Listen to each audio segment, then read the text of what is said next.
नमस्कार दोस्तों। 26 मई को वट सावित्री व्रत मनाया जाएगा।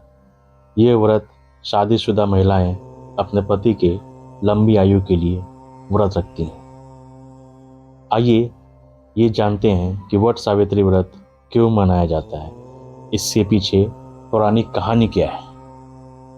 दोस्तों, वट सावित्री व्रत का वर्णन स्कंद पुराण में है।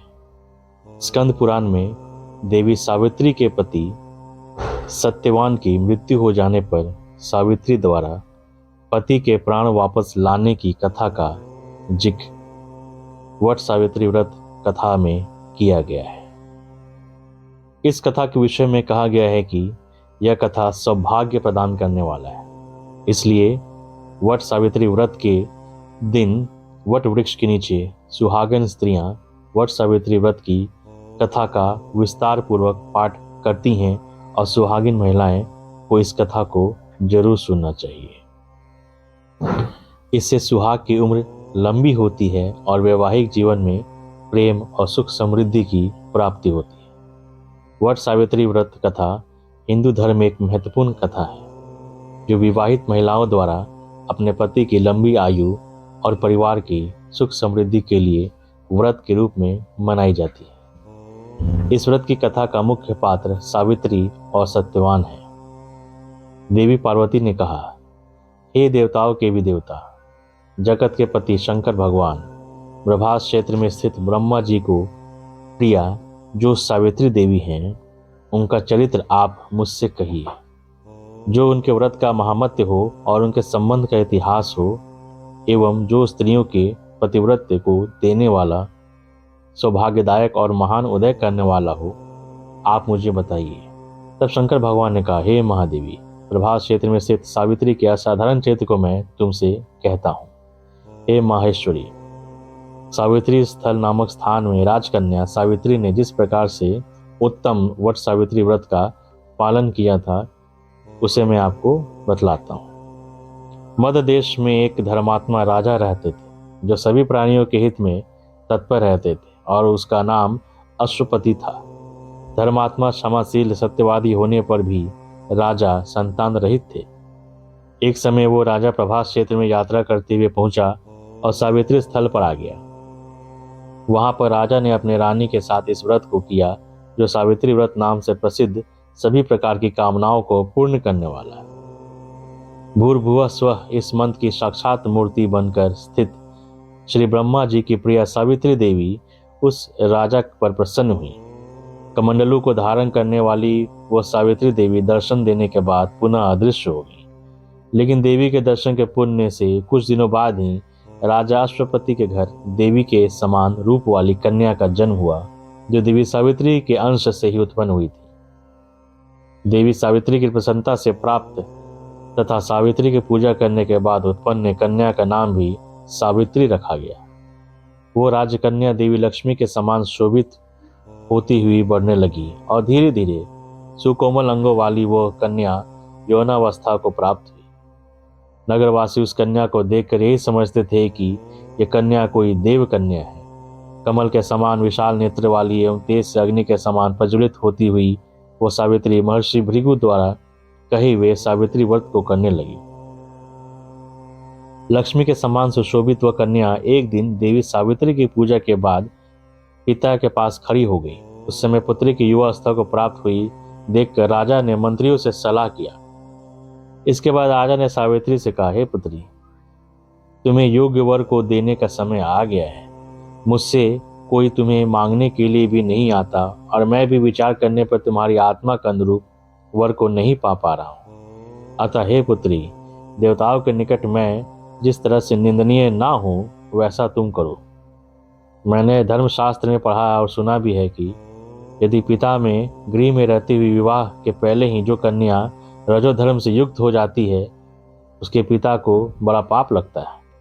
इसलिए हे पुत्री, मैं तुमको भेज रहा हूं कि तुम स्वयं ही अपने योग्य वर ढूंढ लो। वृद्ध मंत्रियों के साथ शीघ्र जाओ और मेरी बात को मानो। इसके बाद जैसा कहते हैं वैसा ही होगा।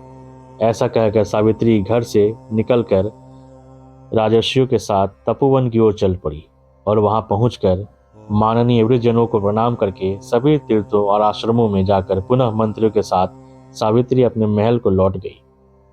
यहाँ सावित्री ने पिताजी के साथ देवऋषि नारद जी को बैठे हुए देखा। आसन पर बैठे हुए नारद जी को प्रणाम करके मुस्कुराती हुई जिस कार्य के लिए वन में गई थी सारी बातें कहने लगी। सावित्री बोली, हे नारद जी, शाल्व देश में धर्मात्मा धुमतसेन नाम से विख्यात एक क्षत्रिय राजा है जो देव योग से नेत्रहीन हो गए हैं। रुक्मी नामक उनके एक सामंत ने उनसे राजपाट छीन लिया है और वह अपने पुत्र और पत्नी के साथ वन में रह रहे हैं। उनका पुत्र सत्यवादी और धर्मात्मा है, उसे ही मैंने मन में पति के रूप में वरण किया है। नारद जी सावित्री के वचनों को सुनकर बोल पड़े, हे राजन, सावित्री ने यह बड़ा कष्टप्रद कार्य कर डाला। बाल बुद्धि होने से इसने केवल गुणवान समझकर सत्यवान को वरण कर लिया। सत्यवान मिट्टी के घोड़े बनाता है और घोड़े का चित्र भी बनाता है, इसलिए उसे चित्राशय भी कहते हैं। सत्यवान दान और गुण में रंती देव के शिष्य के समान है। ब्राह्मणों की रक्षा करने वाला और सत्यवादी है। राजा ययाति के समान उदार, चंद्रमा के समान प्रिय लगने वाला, रूप में दूसरे अश्विनी कुमार के समान, घुमत सेन के समान बलवान, लेकिन उसमें केवल एक दोष है, दूसरा कोई नहीं, कि सत्यवान आज से ठीक 1 वर्ष पर क्षीणायु हो जाने से देह त्याग कर देगा। इस प्रकार नारद जी के बात सुनकर राजकन्या सावित्री ने राजा से कहा, राजा, लोग किसी से एक बार कोई बात कहते हैं, ब्रह्मा पिता एक ही बार कहते हैं और एक ही बार कन्या दी जाती है। ये तीनों कर्म एक ही बार किए जाते हैं, बार बार नहीं। दीर्घायु हो अथवा अल्पायु, गुणवान हो अथवा निर्गुण, अमीर हो या गरीब, वर को एक ही बार वरण कर लिया, अब दूसरे वर को वरण नहीं करूंगी। नारद जी ने कहा, हे राजन, यदि आपको उचित लगता हो तो अपनी पुत्री सावित्री का कन्यादान शीघ्र कर डालिए। राजा शुभ मुहूर्त विधि विधान पूर्वक सत्यवान के संग सावित्री का विवाह करवा दिया। सावित्री अपने पति को पाकर ऐसे प्रसन्न हुई जैसे उसे पुण्यवान पुरुष स्वर्ग को पाकर प्रसन्न होता है। सावित्री उस सत्यवान के साथ आश्रम में रहने लगी और नारद जी की कही हुई बात को याद करने लगी और उस दिन को गिनती रही जब सत्यवान देह त्याग कर चले जाएंगे। जब सत्यवान के मरण के केवल 3 दिन शेष रह गए तब सावित्री ने निराहार कर रहने का व्रत किया और तीसरे दिन सुबह स्नान करके देवता और पितरों को पूजन किया। फिर सास ससुर की चरण वंदना करके वो भी पति के साथ जंगल की ओर चल पड़ी। जंगल में लकड़ी काटते काटते अचानक से सत्यवान के सिर में दर्द होने लगा। सावित्री ने कहा कि आप कुछ देर मेरी गोदी में सिर रखकर सो जाइए, फिर हम आश्रम की ओर चलेंगे। जैसे ही सत्यवान सावित्री गोद में लेटे वैसे ही सावित्री ने देखा कि सांवले पिंगल वर्ण वाले किरीटधारी पीत वस्त्र पहने हुए साक्षात सूर्य के समान उदित हुए पुरुष उनके सामने खड़े हैं। सावित्री ने उन्हें प्रणाम किया और उनसे पूछा कि आप कौन हैं। इस पर यमराज ने कहा, मैं सब प्राणियों के लिए भयंकर और कर्मानुसार उनका उचित दंड देने वाला यम हूँ। सो है प्रतिवता सावित्री, समीप में पड़े हुए तुम्हारे पति की आयु समाप्त हो चुकी है। इसे यमदूत पकड़ के नहीं ले जा सकेंगे, इसलिए मैं स्वयं आया हूँ। ऐसा कहकर फांस लिए हुए यमराज ने सत्यवान के शरीर से अंगुष्ठ मात्र शरीर वाले जीवात्मा को बलपूर्वक निकाल लिया। इसके बाद यमपुरी की ओर चलना शुरू किया। सावित्री भी यम के पीछे पीछे चलने लगी।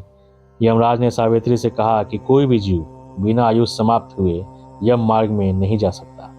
सावित्री ने यमराज से कहा, आप जैसे सज्जन पुरुष के साथ मैं चल रही हूँ, मेरे पति आपके साथ हैं तो मुझे आपके साथ चलने में कोई शर्म और ग्लानि नहीं हो रही। दूसरी बात, स्त्रियों के लिए इस पृथ्वीलोक में पति को छोड़कर कोई अन्य स्थान नहीं है, इसलिए मैं आपका अनुगमन कर रही हूँ। सावित्री की मधुर बातें सुन यम ने कहा, मैं तुम्हारी बातों से प्रसन्न हूँ, इसलिए जो इच्छा हो वो वर मांग लो। सावित्री ने तब यमराज से अपना खोया हुआ राज्य, सास ससुर की आंखों की रोशनी और 100 पुत्रों का वरदान मांग लिया। अपने वरदान के जाल में फंसकर यमराज ने सत्यवान की आत्मा को मुक्त कर दिया और सावित्री को लौटा दिया। सावित्री पति के साथ अपने आश्रम लौट आई। सावित्री ने सावित्री देवी का व्रत किया, जिसके प्रभाव से सास ससुर की आंखों की रोशनी लौट आई। इनका राज्य भी मिल गया और 100 पुत्र हुए। तो ये थी दोस्तों वट सावित्री व्रत की कथा। उम्मीद है ये कथा आपको पसंद आई होगी। ऐसे ही रोचक कथा को और जानकारी लेने हेतु विन इंडिया डेली ब्लॉगर को सब्सक्राइब करें और इस चैनल को शेयर भी करें।